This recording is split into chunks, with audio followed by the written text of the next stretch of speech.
नमस्ते to all of you. I hope आप सभी स्वस्थ और खुश होंगे। आज हम एक ऐसे टॉपिक पर बात करने वाले हैं जिसका ना तो अध्ययन करवाया जाता है, न ही उसकी शिक्षा होती है, न ही उसकी हम स्टडी करते हैं। हाँ, आज के इस टॉपिक का नाम है निस्वार्थ प्रेम। प्रेम क्या होता है? प्रेम हम सभी के भीतर मौजूद एक फीलिंग्स होती है, एक भावना होती है, जहाँ पर स्वार्थ का कोई भी संबंध नहीं होता। जहाँ पर स्वार्थवश रिश्ते होते हैं, स्वार्थवश लगाव होता है, वहाँ पर प्रेम का दुरुपयोग किया जाता है। अब प्रश्न ये उठता है कि प्रेम किससे हो?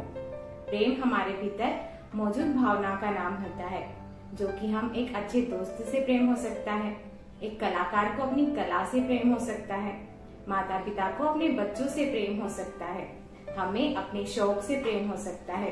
प्रेम एक भावना का नाम होता है, जैसे एक डांसर को अपने डांस से, एक म्यूजिशियन को अपने म्यूजिक से, एक माली को अपने बाग से, एक लेखक को अपनी रचनाओं से हो सकता है। हम जितना प्रेम को सीमित समझते हैं, उतना प्रेम सीमित नहीं है।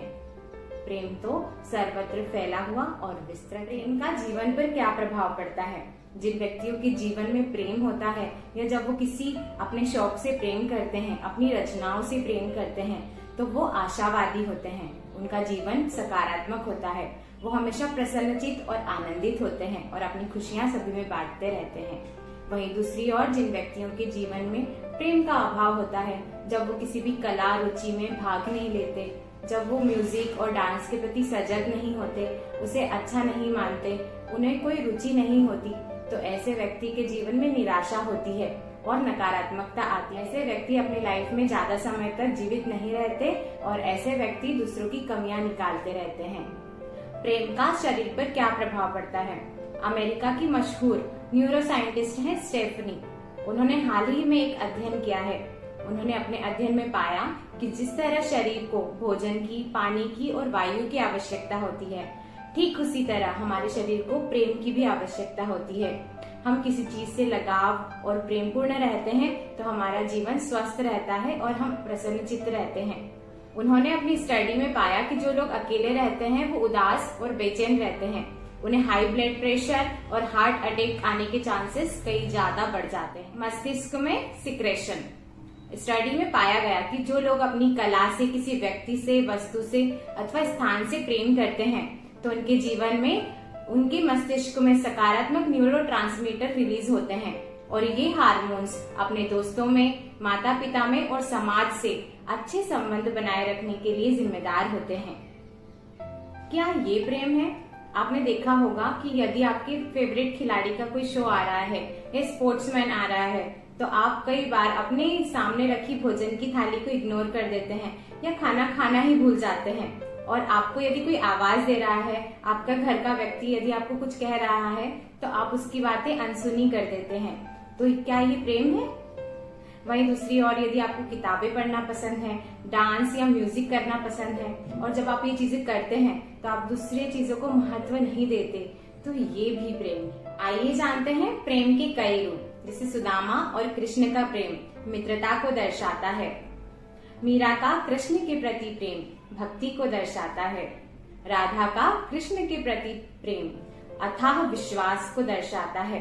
श्रवण कुमार का प्रेम माता पिता के प्रति समर्पण को दर्शाता है। वहीं भगत सिंह का प्रेम देशभक्ति का प्रतीक है।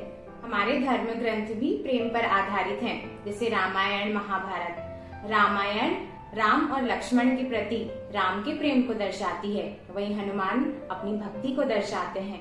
रामायण में राम के प्रति दशरथ का और दशरथ के प्रति राम के प्रेम का भी वर्णन आता है।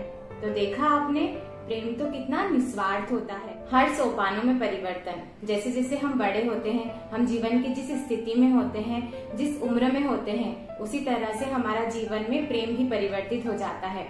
जब हम एक बच्चे होते हैं तो हमारा मोह, हमारा प्रेम खिलौनों के प्रति होता है। जब हमसे कोई खिलौने छीनने की कोशिश करता है तो हम उससे चिढ़ जाते हैं। वहीं दूसरी ओर जब ये पढ़ाव आगे बढ़ता है तो हमें अपने दोस्तों से प्रेम होता है। कई बार तो अब हम अपने दोस्तों को इतना मानने लगते हैं कि हम अपने पेरेंट्स की और माता पिता की बातें भी इग्नोर कर देते हैं। वहीं जब ये सोपान आगे बढ़ता है, अगली स्टेज आती है, तो हमें अपने जीवन साथी, पति या पत्नी के प्रति प्रेम होता है। उससे आगे बढ़ने पर हमें अपने बच्चों के प्रति प्रेम जागृत होता है। कई बार जब ये सोपान आगे बढ़ता है तो हमें अपने काम और शौक के प्रति प्रेम उत्पन्न होता है। उसके बाद ढलती और लास्ट उम्र में हमें अपने भगवान और प्रकृति के प्रति प्रेम उत्पन्न होता है। अब बात आती है, क्या है असली प्रेम? प्रेम निस्वार्थ भाव से सब कुछ अर्पित करने का नाम ही प्रेम है। लेकिन आज ये सब कुछ छोड़ करके अर्जित करने पर बल दिया जा रहा है। आज प्रेम का दुरुपयोग किया जा रहा है। प्रेम के नाम पर दूसरों का शोषण हो रहा है और अत्याचार बढ़ रहे हैं। आज हम प्रेम के नाम पर दूसरों की जान लेने के लिए भी तैयार। हमें अपने जीवन में प्रेम को अपनाना चाहिए। यह प्रेम किसी व्यक्ति, वस्तु अथवा स्थान, अपने शौक, अपनी कला के प्रति हो सकता है। जैसे सचिन तेंदुलकर को क्रिकेट खेलकर प्रेम और आनंद प्राप्त होता था, वहीं दूसरी ओर माइकल जैक्सन को डांस करके वो आनंद और प्रेम प्राप्त होता था। वहीं चार्ली चैपलिन को लोगों को हंसाकर आनंद और प्रेम प्राप्त होता था। वहीं प्रत्येक व्यक्ति के लिए प्रेम की परिभाषा अलग अलग हो सकती है। प्रत्येक व्यक्ति के लिए प्रेम के अनुभव भी अलग अलग हो सकते हैं। हो सकता है मेरे लिए जो प्रेम के अनुभव हो वो आपके लिए अलग हो, इसलिए प्रत्येक व्यक्ति का जीवन अलग अलग होता है। हमें अपने अनुसार अपने प्रेम का चयन करना चाहिए। चीज से प्रेम करना ही सबसे बड़ी सफलता और सबसे बड़ी उपलब्धि है। जब हम किसी चीज से, अपने शौक से, अपनी कला से प्रेम करने लगते हैं और अपना पूरा ध्यान, अपना समय उस कला पर न्यौछावर कर देते हैं, तो देखिए आपके जीवन में कैसे प्रसन्नता आने लगेगी, कैसे आपका जीवन सकारात्मकता की ओर बढ़ने लगेगा और आप खुशियों से भरपूर होकर दूसरों को भी खुशियां बांट सकते हैं। जैसा कि हमने स्टडीज में देखा कि हमारे शरीर पर भी इसका बहुत इफेक्ट पड़ता है। देखिए आपका शरीर कितना स्वस्थ और स्वास्थ्य से भरपूर होने लगता है। इसलिए आप भी अनुभव कीजिए, आप भी फाइंड कीजिए कि आपके जीवन में प्रेम क्या है जिसे आप प्रेम कर सकते हैं। वो गार्डनिंग हो सकता है, पेड़ पौधे लगाना हो सकता है, म्यूजिक हो सकता है, डांस हो सकता है। तो आप देखिए कि आप अपनी लाइफ में किस चीज से प्रेम कर सकते हैं और किस चीज को करने से आपको खुशियां और प्रेम प्राप्त होता है। हम मिलेंगे अगले वीडियो में, तब तक खुश रहें और सुरक्षित रहें। Thank you.